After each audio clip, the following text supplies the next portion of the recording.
श्री शिवलीलामृत कथासार अध्याय 6 सीमंतिनी आख्यान. श्री गणेशाय नमः. हे शंभू महादेवा, तुझा जय जयकार असो. तू सर्व प्रकारचे भय नष्ट करतोस. तू आपल्या भक्तांचे पाश तोडून त्यांचे जन्म मरण टाळतोस. जे अनन्य भावाने तुझी सेवा भक्ती करतात त्यांच्या सर्व मनोकामना तू पूर्ण करतोस. सकाम उपासना करणाऱ्यांना इष्ट ते देऊन त्यांचे मन निज स्वरूपाकडे कसे लागेल हे पाहतोस. मग तेच सकाम भक्त परमविरक्त व निष्काम होऊन निर्वाण पद प्राप्त करतात. तुझ्या प्रित्यर्थ सोमवार, प्रदोष व महाशिवरात्रीचे व्रत करणाऱ्यांचा उद्धार होतो. याविषयीची एक कथा सुतांनी शौनकादिकांना सांगितली. ती अशी. आर्यावर्ताचा राजा चित्रवर्मा सत्वशील, पराक्रमी व पुण्यवान होता. राजा हरिहरांची मनपूर्वक भक्ती करायचा. शंकराला केलेल्या अनेक नवसामुळे त्याला एक अत्यंत रूपवान, गुणवान, शुभलक्षणी अशी कन्या झाली. तिचे नाव ठेवण्यात आले सीमंतिनी. सीमंतिनीचा अर्थ सौंदर्याची परिसीमा असा होतो. भविष्यवेत्या ब्राह्मणांनी सांगितले की ही पृथ्वीवर राज्य करील, मात्र हिला 14व्या वर्षी वैधव्य येणार आहे. शिवकृपा झाली तर हा वैधव्य योगही टळेल आणि हिचे सौभाग्य वाढेल. दिसामासाने सीमंतिनी मोठी होऊ लागली. तिच्या वाढत्या वयाबरोबर राजाची चिंताही वाढत होती. एके दिवशी सीमंतिनी आपल्या सख्यांबरोबर गप्पागोष्टी करीत असताना एका सखीने तिच्या भविष्यातील वैधव्य योगाविषयी माहिती दिली. हे ऐकून सीमंतिनीला मोठा धक्का बसला. मार्गदर्शन मिळवण्यासाठी तिने याज्ञवल्क्य ऋषींची पत्नी मैत्रेयी हिची भेट घेतली आणि तिला स्वतःबद्दलचे भविष्य कथन केले. मैत्रेयीने सीमंतिनीला सोमवार व्रताचा सर्व विधी नीट समजावून सांगितला. मैत्रेयी म्हणाली, मुली, घाबरू नकोस. तू शंकराची आराधना कर. तो देवाधिदेव निजभक्तांचा सर्व प्रकारचे सौख्य देणारा व त्यांचे कल्याण करणारा आहे. तू नमः शिवाय या शिवपंचाक्षरी मंत्राचा नेहमी जप कर. सोमवारचे व्रत धर. या दिवशी उपवास करावा. रात्रीच्या पहिल्या प्रहरी शंकराची मनोभावाने षोडशोपचारे पूजा करावी. ब्राह्मण दाम्पत्याची पूजा करून त्यांना भोजन द्यावे. तुझ्यावर दुःखाची डोंगर कोसळले तरी व्रताचरण सोडू नकोस.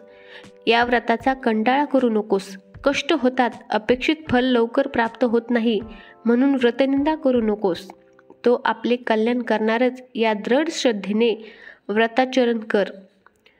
पूजनरूपी सेवा भक्तीची फलश्रुती. कथेच्या ओघात विषयाला अनुसरून सूत मुनींनी श्रोत्यांना शिवपूजनाविषयी काही महत्त्वाच्या गोष्टी सांगितल्या. शंकराला अभिषेक केल्याने पापांचा नाश होतो. शंकराची पूजा केल्याने सुखसमृद्धी लाभते. शंकराला गंधाक्षदा सुवासिक पुष्पमाला अर्पण केल्याने सौभाग्य वाढते. शिवापुढे दीप लावल्याने वंश परंपरा अखंड राहते. शिवनाम जपाने महासिद्धी मिळते.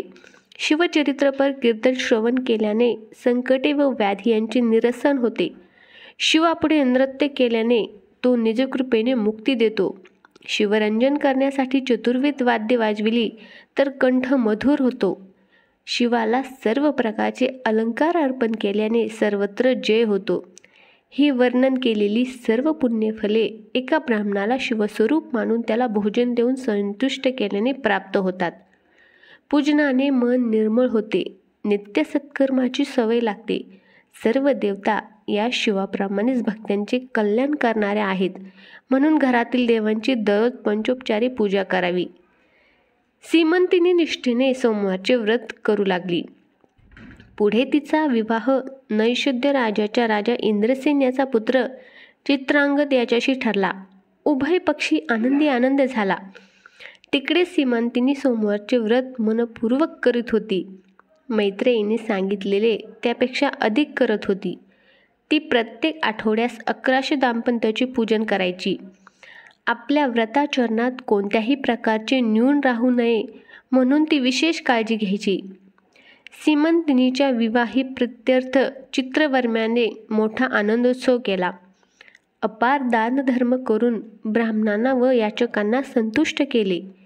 विवाहानंतर सासरी गेल्यावरही सीमंतिनीची शिवाराधना सुरूच होती. लग्नानंतरचे दिवस खूप आनंदात गेले.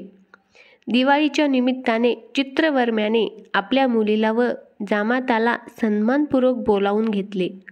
एके दिवशी राजपुत्र चित्रागंध शिकारीस गेला असता यमुनाकाठी त्याला एक सुंदर नौका दिसली. मृगया थांबून तो नौकाविरहास निघाला. थोड्याच वेळात जोराचा वारा सुटला. त्यामुळे उसळलेल्या लाटांमध्ये नौका उलटली व राजपुत्र यमुनेत बुडाला. खूप शोध करूनही तो सापडला नाही. हे ऐकून सीमंतीने शोषाकुल झाली. दूतांकडून हे व्रत कळताच इंद्रसेन पत्नीसह त्वरेने आर्यावर्तास आला. सीमंतिनीसह समस्त राजपरिवार जमिनीवर गडबडा लोळत अश्रू ढाळत होता. चित्रांगदाची आई लावण्यवतीही अपार शोक करत होती. प्रधान व ज्येष्ठ आप्त यांनी त्या सर्वांचे कसेबसे सांत्वन केले. चित्रवर्मा सीमंतिनीला घेऊन आपल्या नगरात परतला. शोक व्याकुळ इंद्रसेन आपल्या पत्नीसह नैषधदेशी परत निघाला. तिकडे इंद्रसेन पुत्रशोकाने खचलेला आहे असे पाहून त्यांच्या भाऊबंदांची बुद्धी फिरली. त्यांनी राजाच्या अनुपस्थितीत त्याचे राज्य बळकावून त्याला पत्नीसह बंदिवासी केले. सीमंतिनीच्या दुःखाला अंतच नव्हता, पण त्या परिस्थितीतही तिने मैत्रेयीच्या सांगण्यानुसार सोमवारचे व्रत चालूच ठेवले. ती अहोरात्र शिवनामाचा जप करू लागली. अशी 3 वर्ष लोटली.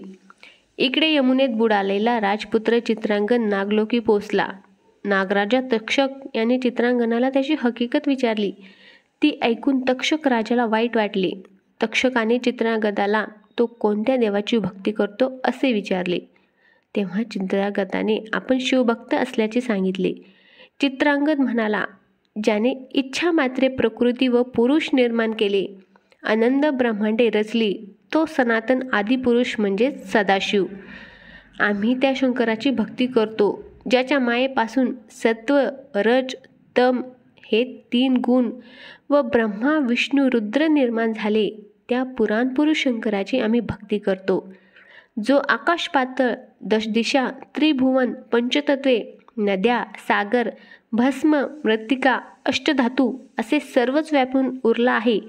त्या शंकराची आम्ही भक्ती करतो. ज्याने 18 वनस्पती व सर्व प्रकारची बीजे आकाराला आणली, त्या कैलासनाथाची आम्ही उपासना करतो.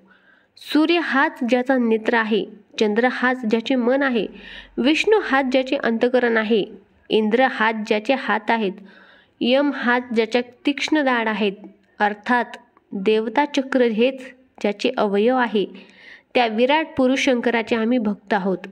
11 रुद्र, 12 आदित्य हे ज्याच्या सन्मुख विनम्र भावे उभे असतात, त्या शंकराचे यकश्चित मानव काय वर्णन करणार. हे नागराजा, आम्ही त्या सनातन ईश्वराच्या दासांचे दास आहोत. ते ऐकताच तक्षकाची मुखचर्या उजळली. त्याला खूप आनंद झाला. त्याने चित्रांगदाचे उत्तम आदरातिथ्य केले. चित्रांगदाने घरी जाण्याविषयी तक्षकाची आज्ञा मागितली. त्याचा मनोभाव जाणून नागराजानेही विशेष आग्रह न धरता त्याला काही काळ प्रेमपूर्वक ठेवून घेतले आणि निघताना अपार भेटवस्तू, 12,000 हत्तींचे बळ, एक वेगवान अश्व, अत्यंत अमूल्य व तेजस्वी रत्ने दिली. या भेटवस्तू वाहून नेण्यासाठी एक राक्षसगण व मार्ग दाखविण्यासाठी एक सर्पसेवक दिला. तसेच संकटकाळी मदतीला धावून येण्याचे अभिवचनही दिले. अश्वारूढ चित्रांगद सर्पसेवक व राक्षसगणासमवेत यमुनेच्या प्रवाहातून बाहेर आला. त्या समयी योगायोगाने सीमंतिनी स्नानासाठी नदीवर आली होती, पण त्यांनी एकमेकांना ओळखले नाही. चित्रांगदाने तिच्यापाशी जाऊन तिची विचारपूस केली. सीमंतीने त्याला आपली समग्र हकीकत सांगितली. ती सांगताना तिला एकसारखे रडू येत होते. आपल्या पत्नीची व मातेपित्यांची ती अवस्था ऐकून चित्रांगदालाही रडू आवरेना. चित्रांगदाने सीमंतिनीला तो सिद्धपुरुष असून 3 दिवसांनी तिच्या पतीशी भेट घडून देईल असे शिवाची शपथ घेऊन सांगितले. मात्र तोपर्यंत ही गोष्ट गुप्त ठेवण्यासही सांगितले. ते ऐकून सीमंतिनी मनोमनी सुखावली. घोड्यावर बसून राक्षसगण व सर्पसेवक या दोघांच्या समवेत चित्रांगद नैषध देशी गेला. सर्पसेवकाने मनुष्यरूपाने नगरात प्रवेश करून शत्रूची भेट घेतली आणि चित्रांगद पाताळातून परत आला. तेथून तक्षकाची मैत्री व 12,000 हत्तींचे बळ प्राप्त करून आला आहे असे सांगितले. तेव्हा शत्रूला धडकीच भरली. त्यांनी इंद्रसेन व लावण्यवतीची बंदिवासातून तात्काळ सुटका करून त्यांना राज्यावर बसविले व त्यांची क्षमा मागितली.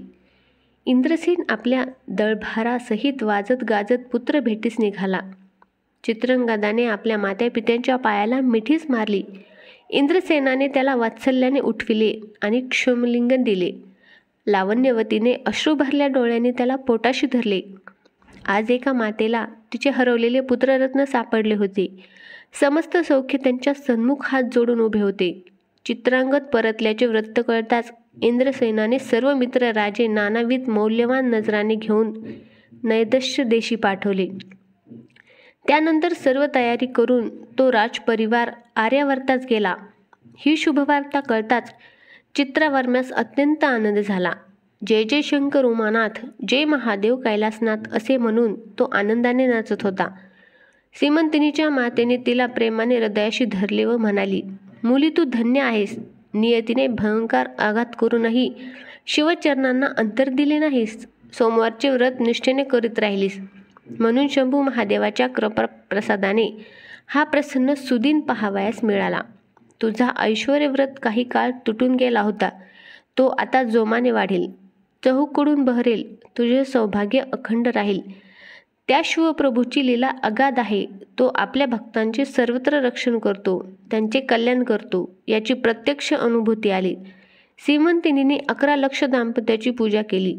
शंकराला 11 लक्ष बिल्वपत्रे वाहून शिवमंदिरात 11 लक्ष दीप लावले. सर्वांनी तिच्या शिवभक्तीचे व व्रतनिष्ठेचे भरभरून कौतुक केले. इंद्रसेन व लावण्यवतीने सीमंतिनीला सौभाग्याचे आशीर्वाद दिले. पृथ्वीवर कधीही न आढळणाऱ्या अशा कितीतरी बहुमूल्य भेटवस्तू चित्रांगदाने चित्रवर्म्याला दिल्या.